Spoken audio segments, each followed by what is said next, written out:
ज़मानज क़दीम में जब कौमें अपने अपने खुदाओं पर नाज करती थीं, जब ज़ाहिरी शान और शौकत को ताकत का मियार समझा जाता था, जब बादशाह अपने तख्तों को आसमान के बराबर समझते थे, उसी दौर में एक बस्ती थी जिसका नाम नीनवा था।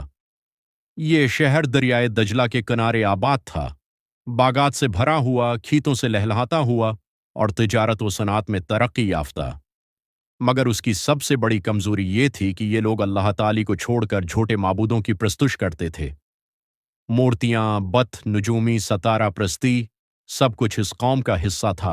इसी कौम की हदायत के लिए अल्लाह ताली ने अपने एक अजीम पैगंबर हज़रत यूनुस अलैहिस्सलाम को मबूस फरमाया।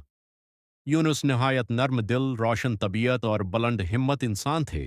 आपका दिल कौम की बर्बादी देखकर कड़ता था। आप चाहते थे कि ये लोग बराई के रास्ते छोड़कर एक अल्लाह की इबादत में आ जाएं, मगर कौम की हट धर्मी, जद और तगियानी हद से बढ़ी हुई थी। हज़रत यूनुस ने जब पहली बार अपनी कौम के सामने अल्लाह की वहदानियत पेश की, तो बड़े बड़े सरदारों ने तमस्खर उड़ाया। ए यूनुस, क्या हमारे बाप दादा गलत थे? तुम हमें अपने एक खुदा की तरफ क्यों बुलाते हो? हमारी खुशहाली को नजर लगाने आए हो? यूनुस का दिल दिखता, मगर आप सब्र करते, अल्लाह की रजा के लिए हर तकलीफ बर्दाश्त करते, दिन रात तबलीग करते, कभी नर्म लहजे में, कभी सख्त अल्फाज में, कभी मोहब्बत से, कभी तनबिया से। मगर कौम के दिल पत्थर की मानंद थे। गलियों और बाजारों में जब यूनुस लोगों को खुदा की नाफरमानी छोड़ने की नसीहत करते, तो अक्सर लोग कहका लगाकर कह देते, हम पर कोई अजाब नहीं आएगा, हम ताकतूर लोग हैं, हमारी फौजें हैं, हमारे माबूद हमें बचा लेंगे। यूनुस उन्हें बार बार समझाते कि अल्लाह की नाफरमानी कौमों को तबाह कर देती है, मगर वो अपनी इज्जत पर कायम रहे। अल्लाह की वारनंग कौम की हट धर्मी सालों तक हजरत यूनुस अपनी कौम को दावत देते रहे, मगर ईमान लाने वालों की तादाद चंद गने चुने लोगों से ज्यादा न हुई। चाहने के बावजूद कौम का दिल नर्म नहीं हो रहा था। आखिर वो दिन भी आया जब अल्लाह ताली ने हजरत यूनुस को इशारा दिया, ए यूनुस, अगर ये कौम न मानी तो इन पर अजाब नाजिल होगा। हजरत यूनुस अलैहिस्सलाम ने अपनी कौम को वाज़ेह अल्फाज में बताया, ए मेरी कौम, अगर तुम बाज न आए तो 3 दिन बाद तुम पर अल्लाह का अजाब उतरेगा। मगर इन जालिमों ने हुनिस्ते हुए जवाब दिया, हमारे ऊपर कोई अजाब नहीं आएगा, तुम सिर्फ हमें डराते हो। यूनुस अलैहिस्सलाम उस कौम की मुसलसल गुस्ताखी देखकर रंजीदा हो गए। आपने गुमान किया कि अब अजाब लाजमन आकर रहेगा, और अल्लाह की तरफ से उन्हें हिजरत का हुक्म भी इशारे में मिल चुका है। लिहाजा आपने अपनी कौम को छोड़कर निकल जाने का फैसला किया। मगर यहां एक निक्ता था, अल्लाह का हुक्म था इंतजार करने का। मगर यूनुस का दिल इनकार कौम से इतना जख्मी था कि वो इज़्न इलाही का पूरा इंतजार किए बगैर निकल पड़े। यही वो मकाम था जहां अल्लाह ने यूनुस को आजमाइश में मुब्तला करना चाहा। उधर यूनुस बस्ती से निकल गए और दूसरी तरफ आसमान पर सियाह और खौफनाक बादल छा गए। फजा में एक अजीब सी सरसराहट फैल गई। हवाएं गरजने लगें, परिंदे जमीन की तरफ झुकने लगे। कौम पर खौफ तारी हो गया। लोग घरों से निकल आए। औरतें, मर्द, बच्चे सब घबरा गए। उन्हें अचानक एहसास हुआ कि शायद यूनुस सच कह रहे थे। शिद्दत के खौफ में उन्होंने तौबा शुरू कर दी। सब अल्लाह के हुजूर गड़गड़ाने लगे। उन्होंने अपने कपड़े फाड़ दिए। बच्चे और जानवर भी तौबा के लिए खुले मैदान में लाए गए। अल्लाह ने उनकी सच्ची तौबा कबूल कर ली और अजाब टल गया। उधर हजरत यूनुस शहर से निकलकर एक तवील सफर तय करते हुए साहिल समंदर जा पहुंचे। वहां एक किश्ती सफर के लिए तैयार खड़ी थी। यूनुस ने उसके मलाहों से कहा, क्या मैं उस किश्ती में सवार हो सकता हूं? मलाहों ने आपकी शख्सियत में नूर देखा, लिहाजा इजाजत दे दी। किश्ती रवाना हो गई। समंदर पुरस्कून था, हवा नर्म थी और आसमान साफ। मगर यह सुकून कुछ देर का था। एक एक फजा बदलने लगी। हवाएं तूफानी हो गईं। लहरें पहाड़ों की तरह बुलंद होने लगीं। किश्ती हुआ में तनके की तरह हिलने लगी। मलाह चीख पड़े, ये मामूली तूफान नहीं, लाजमन कश्ती में कोई ऐसा शख्स है जिससे खुदा नाराज है। ये उनका कदीम अकीदा था। लिहाजा उन्होंने कुरान अंदाजी का फैसला किया कि कौन शख्स जिम्मेदार है। हैरत अंगीज बात यह थी कि कुरा हजरत यूनुस के नाम पर निकला। मलाह घबरा गए।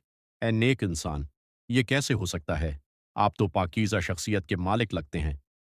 मगर समंदर की तूफानी हालत और करे के नतीजे ने मलाहों को मजबूर किया।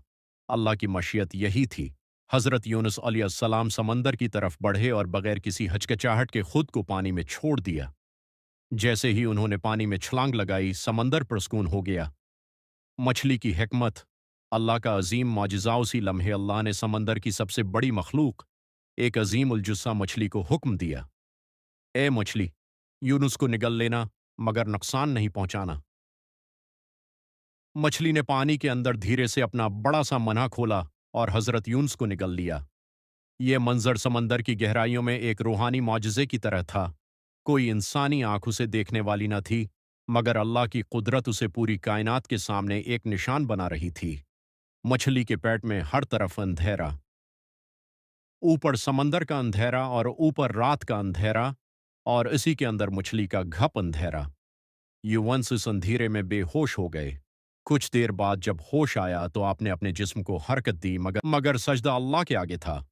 تب یونس کی زبان پر عظیم ترین دعا آئی۔ اللہ نے اپنی کتاب میں فرمایا، اگر وہ تسبیح کرنے والوں میں سے نہ ہوتا تو قیامت تک اسی مچھلی کے پیٹ میں رہتے۔ حضرت یونس نے وہاں دن رات اللہ سے دعا کی۔ کوئی کھانا نہیں، کوئی روشنی نہیں، کوئی زمین نہیں، کوئی ساتھی نہیں، صرف اللہ کی قدرت پر کامل یقین۔ سمندر کی لہروں کی آوازیں دور سے گونجتی تھیں۔ کبھی ایسا لگتا جیسے پانی کے پہاڑ ایک دوسرے سے ٹکرا رہے ہوں، کبھی مچھلی کی حرکت کے ساتھ جسم میں جھٹکے محسوس ہوتے، کبھی اتنا سناٹا کہ یوں لگتا پوری کائنات خاموش ہو گئی ہو، مگر یونس کی زبان کبھی اللہ کے ذکر سے خاموش نہ ہوئی۔ اللہ نے مچھلی کے جسم کے اندر یونس کے لیے ایسا ماحول پیدا کر دیا تھا کہ وہ زندہ رہیں۔ مچھلی سمندر میں تیرتی رہی، مگر اللہ نے اسے حکم دیا تھا یونس کو نقصان نہ پہنچانا۔ دن گزرے یا ہفتے، یہ اللہ ہی بہتر جانتا ہے، لیکن یونس کی آزمائش پوری ہونے کو تھی۔ ایک دن مچھلی ساحل کے قریب آئی۔ اللہ نے اسے حکم دیا، یونس کو باہر پھینک دے۔ مچھلی نے حضرت یونس کو نرم زمین پر اگل دیا، مگر طویل مدت تک مچھلی کے پیٹ میں رہنے کی وجہ سے آپ کا جسم کمزور ہو چکا تھا۔ جلد نازک ہو گئی تھی، ہڈیاں کمزور تھیں، کھانا ہضم نہیں ہو سکتا تھا۔ اللہ نے اس کمزوری کے دوران بھی کرم فرمایا۔ آپ کے قریب زمین سے یقطین کدو کا پودا اگا دیا۔ کدو کی بیل لمبی، سایہ دار اور بڑی بڑی پتوں والی ہوتی ہے۔ اس کے پتوں نے یونس کو دھوپ سے بچایا اور اس کا پھل نرم غذا کی طرح آپ کو طاقت دیتا رہا۔ اللہ نے ایک دودھ دینے والے جانور کو بھی بھیجا جو روزانہ آ کر یونس کو دودھ پلاتا۔ یونس آہستہ آہستہ صحت یاب ہوئے۔ جب حضرت یونس صحت مند ہو گئے تو اللہ نے انہیں دوبارہ اپنی قوم کی طرف جانے کا حکم دیا۔ آپ جب نینوا پہنچے تو حیران رہ گئے۔ وہی قوم جو کبھی ان کا مذاق اڑاتی تھی، اب ان کے آنے پر خوشی سے جھوم رہی تھی۔ وہ لوگ کہتے تھے، ہم نے اپنے رب سے معافی مانگی ہے، اے اللہ کے نبی ہماری رہنمائی کریں۔ یونس کی آنکھوں سے آنسو بہنے لگے۔ وہ سمجھ گئے کہ اللہ کی حکمت کتنی عظیم ہے۔ عذاب کے ڈر نے قوم کو بدل دیا تھا۔ یوں پوری قوم نے یونس پر ایمان لایا اور اللہ کی عبادت کرنے لگی۔ قرآن میں آیا ہے کہ یونس کی قوم وہ واحد قوم ہے جس نے اجتماعی طور پر توبہ کی اور اللہ نے انہیں بخش دیا۔